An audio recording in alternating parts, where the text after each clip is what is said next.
Yes, it's true. We may disappoint some investors and maybe even hurt their feelings when we run through these types of houses that you should never buy as a rental property. We've developed this quick list as real estate brokers helping investors, whether they're brand new or own hundreds of doors.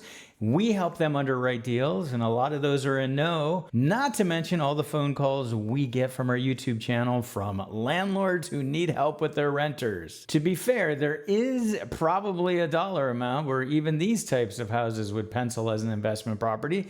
The problem is you need to know just how far below market value you need to get it in order to have a good deal. Make sure you stick around to hear all 5 because I can't wait to hear the ones you think I missed and where you disagree. Let me know in the comments below. Number 1 on the list of types of houses not to buy as a rental property are attached condos. Now I know this is going to disappoint a lot of especially first-time investors.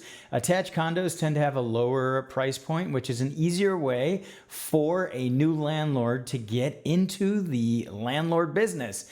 The problem is the HOA dues. Those homeowners association dues are only going to continue to go up and eat into your profits over time. Any of the benefits built into the HOA dues, for example, utility costs that are covered, those benefit the renter and do not benefit the landlord. And again, just eat into profit margins. If there's anything wrong with the building that needs to be repaired, for example, new roof, paint, etc., in many cases, unless their budget is flush with money in reserves, there will be a special assessment for more money, a cash call that all the homeowners need to put in. So this is above and beyond the HOA dues. So you may owe even more due to these special assessments as a landlord, and that's going to even make it worse of an investment.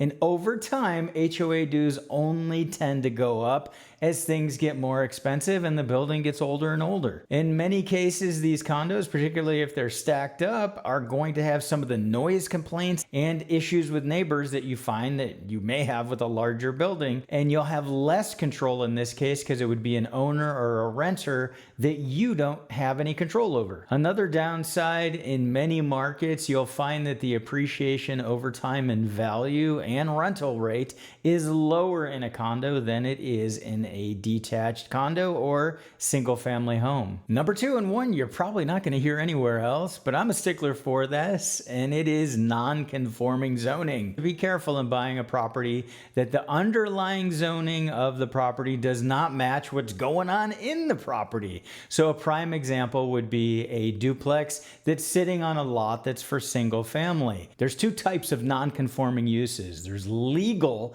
non-conforming, so that would be a duplex on a single family lot, but it's okay under the city's local ordinances to continue to use it legally in this non-conforming use. The other type of non-conforming use is illegal, and that is the city would not recognize that as a legal use of the property, and I definitely don't recommend buying a property under an illegal non-conforming use. Here's an example of a city where we find a lot of legal non-conforming units. This happens to be Costa Mesa in Orange County, and this zoning map from Prop Zone, pretty darn cool, breaks down the zoning. R1 in Costa Mesa means 1 residential unit. Pretty obvious. R2, there's MD, medium density, high density, and R3. So the R2 and R3, that's where multifamily goes. So R2, you could have a duplex, but what you find in Costa Mesa is a lot of this R1 that you can see right here, there's duplexes on there, and they're legal non-conforming duplexes. They were built in a time when it was R2 zoning, and now it's R1. So the zoning changed underneath those buildings. So it's important to understand what the current zoning is and whether it's a conforming use for the property and whether it's a legal use for the property. One of the things that usually will help you figure it out is the number of meters on the property. So gas and electric meters, if there's 2 units and only 1 meter, that could mean that there's a non-conforming and potentially illegal use going on the property. If it is a legal non-conforming use, you have to be careful. You have to understand the local ordinances to see what happens to the property in the event that there's a fire. Are you allowed to build it back to that non-conforming use? The other thing you need to know, are you allowed to do any expansion, remodeling? In some cases, the city or the local municipality is not going to let you do those things even in the case of a legal non-conforming use. Number 3 are bootleg units. These are illegal units on a property. This actually dovetails into non-conforming use, because what we do find sometimes is you have an illegal non-conforming use. The underlying zoning may allow 2 units, and you got a bootleg 3rd unit. We do not recommend ever buying a building with a bootleg unit with a tenant in it. The tenant in that bootleg unit can cause big problems for a landlord. For example, in LA, this type of property, the tenant theoretically does not owe rent. It's illegal for a landlord to collect rent on a bootleg unit. This means if a landlord was collecting rent, that a tenant could sue the landlord for all back rent. And I've seen cases where the tenant is suing the landlord for hundreds of thousands of dollars worth of back rent because it was a bootleg unit. If you're going to buy a property that has a bootleg unit, make sure there isn't a renter in it, and then go ahead and work on getting it converted to be a legal unit or removing that illegal unit. Number 4 is do not buy in areas that have rent control. Now, this seems pretty obvious, but it is amazing to me the number of phone calls I get from my YouTube channel where landlords don't find out until they've actually closed on a property that they're under rent control. And rent control falls into different categories. The most common thing people think of for rent control is that there is actually a limit on how much rent can be increased. And it can be at a statewide level, it could be at a county level, it could be at a city level. So you need to know your local ordinances. A major possibility in the future in California, depending on if the Justice for Renters Act passes or not, some local areas may actually be able to set the rental rate after a renter moves out, so the landlord can't take it up to full market. It'll be whatever the local municipality sets. You would like to know that going in if you're acquiring a property, because when you're running your pro forma with rents, you're going to need to know what you can expect for rent increases and tenants moving out, what you can do to take it to market. The other side of rent control, and it's more specifically called in our neck of the woods just cause ordinances or just cause provisions. This is related to what a landlord can do to get a renter out, specifically under no fault just cause reasons, meaning the tenant hasn't done anything wrong. The landlord wants to get them out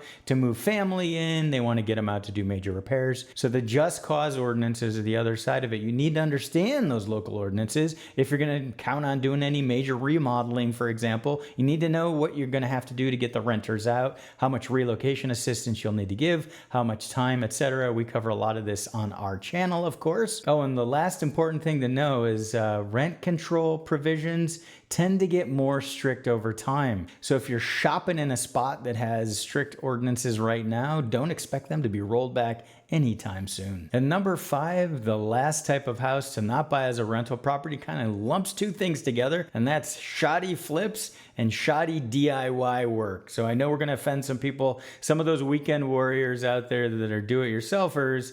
You may do great work, but in many cases, you may not be good at every possible thing. It's unlikely you're a great electrician, plumber, finish carpenter, tile guy, and everything all rolled into one. Be on the lookout, make sure you get an inspection. And same thing for flips. With flips, it's a case where, again, it could be unqualified workers working on the home, or they're just trying to cut corners to get it put back on the market for the quickest amount of time and the prettiest things that are going to get the most money, often at the expense of important things like mechanical systems and other deferred maintenance items that are just going to lead to additional costs. Of course, the problem with these properties is that when you have to fix something, if you've rented it out, you're going to have to go ahead and take care of those repairs around a tenant. And that may mean putting them up in a hotel while you fix these systems. So definitely not a cost-effective way to be running your business as a landlord. I can't wait to hear the ones you think I missed and where you disagree.